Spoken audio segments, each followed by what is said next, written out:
Good morning, folks, and may I wish you a very happy, rainy Tuesday morning. And I hope and pray that you're doing well this morning. Hope and pray that you are blessed by God. And here's the good news, Christian. I say it all the time. I continue to say it. You know that you will be.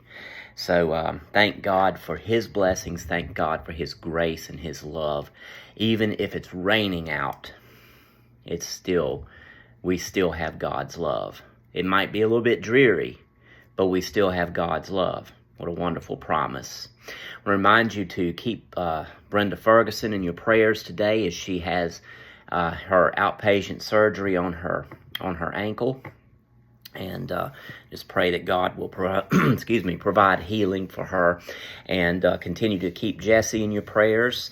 Some of you may have seen the text chain yesterday that he had his biopsies, and they'll know some more from that in a few weeks. But certainly thankful for all that God has done for him over the past couple of days with his spinal tap and everything, and just pray that God will just touch him and just give him healing and wholeness.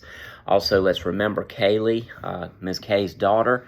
Her baby was due yesterday. I haven't heard anything as of yet, but I know that we will at some point. But just be in prayer for her as she goes through this. As she goes through this blessing of new motherhood. So we definitely want to keep her and Drew in our prayers. I want to read to you today from the book of 2 Corinthians, chapter number 4. And I'm going to read 4 verses, 15 through 18. And I'll kind of do a little bit of exposition along the way. 2 Corinthians, chapter number 4, verse number 15. For all things are for your sakes, that the abundant grace might, through thanksgiving of many, rebound to the glory of God. Verse 16, for which cause we faint not, but though our outward man perish. Isn't that the truth right there? Our outward man perish. What does he mean by that? He means the body is getting older every day. New things will come up. New difficulties may happen. Yet the inward man is renewed day by day. Verse 17, for our light affliction, which is but for a moment. Isn't that an interesting term right there? Our light affliction. Y'all have heard me say this many times before. We all think that our afflictions are very, very heavy.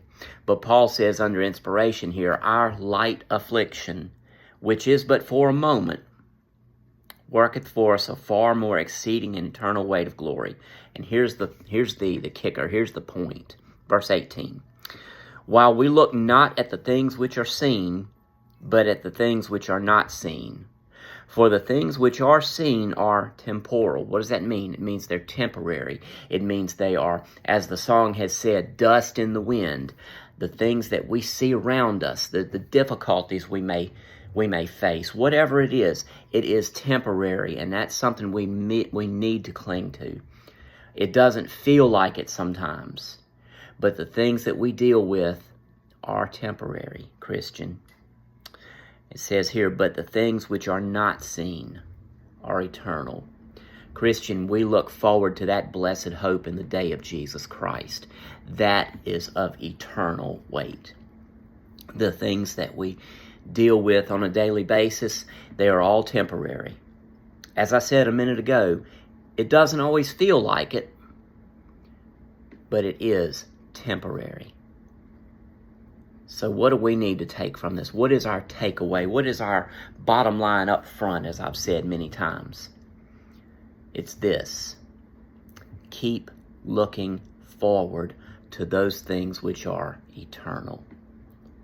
Yes, these temporary things we deal with, they may bombard us, and sometimes it may feel like it never ends.